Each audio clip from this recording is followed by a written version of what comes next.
यह कहानी है एक नौजवान लड़के की जो गुस्से में अपने घर से निकल आया और बड़बड़ा रहा है, छुपा कर रखते हैं सारे पैसे। एक मोटर बाइक ही तो मांगी थी, मैंने कोई खजाना तो नहीं मांग लिया। ठीक है, कोई बात नहीं। अगर वो मुझे बाइक नहीं दिलाना चाहते तो मैं तब तक घर नहीं जाऊंगा जब तक कि मैं नई मोटर बाइक नहीं खरीद लेता। लड़का यह गुस्से में बड़बड़ाते हुए घर से जा रहा था। तभी उसके पैर में कुछ चुभा। पैरों की तरफ देखा, तब उसे रियलाइज्ड हुआ कि वह हड़बड़ी में अपने बदले अपने पापा के जूते पहनकर आया।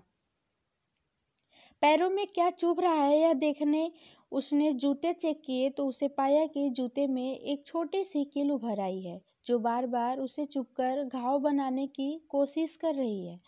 गुस्से में वो फिर बड़बड़ाया, मैं ठीक ही सोचता हूँ, मेरे पिता सच में बहुत कंजूस हैं। देखो कितने पुराने और क्या घटिया क्वालिटी जूते इस्तेमाल करते हैं। पता नहीं सारा पैसा छाती पर लेके जाएंगे क्या। लड़का अपने गुस्से और बौखलाहट में आगे बढ़ता रहा। थोड़ी दूर जाकर एक बगीचे तक पहुंचा, वहां बेंच पर बैठ गया। अचानक वहां उसे याद आया कि उसने अपने साथ अपने पापा का वॉलेट भी उठाकर लाया था। उसने सोचा आज पता चल ही जाएगा पापा पैसे कहाँ छुपा कर रखते हैं। उसने अपने पापा का वॉलेट अपनी जेब से निकाला जो बहुत पुराना और फटा हुआ था। यही वही वॉलेट था जो पापा घर में किसी को छूने भी नहीं देते थे।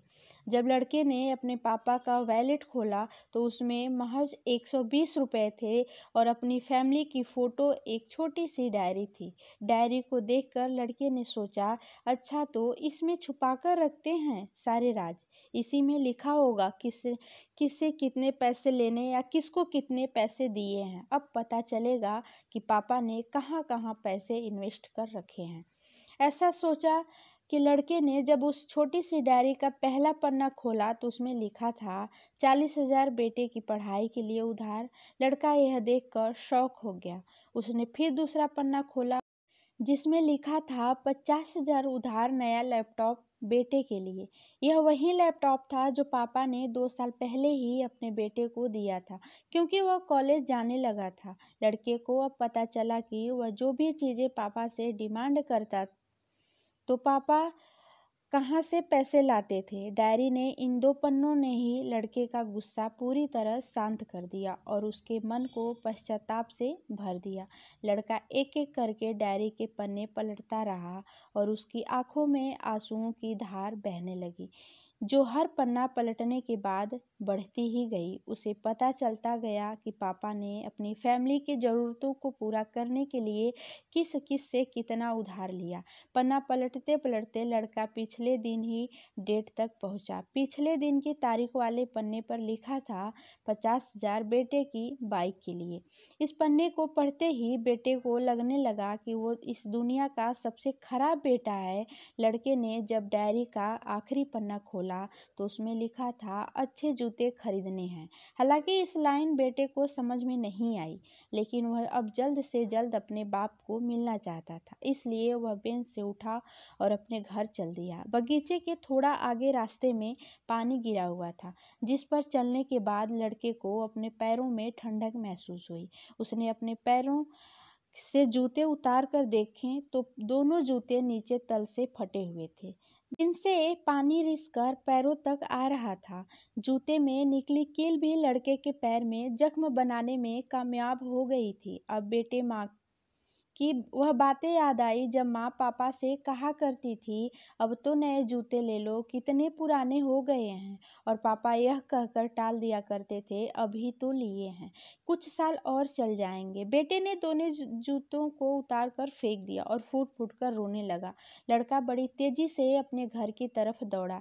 न जाने उसमें इतनी ताकत कहाँ से आ गई कि रास्ता बहुत लंबा होने के बावजूद वह थोड़ी भी नहीं थका और सीधे अपने घर ही जाकर रुका। घर जाकर उसे पता चला कि पापा घर नहीं है, मगर वो कहाँ मिलेंगे। वह तुरंत नज़दीक के बाइक डीलर के शोरूम पर गया जहाँ पर उसका बाप उसके लिए नई गाड़ी खरीद रहा था।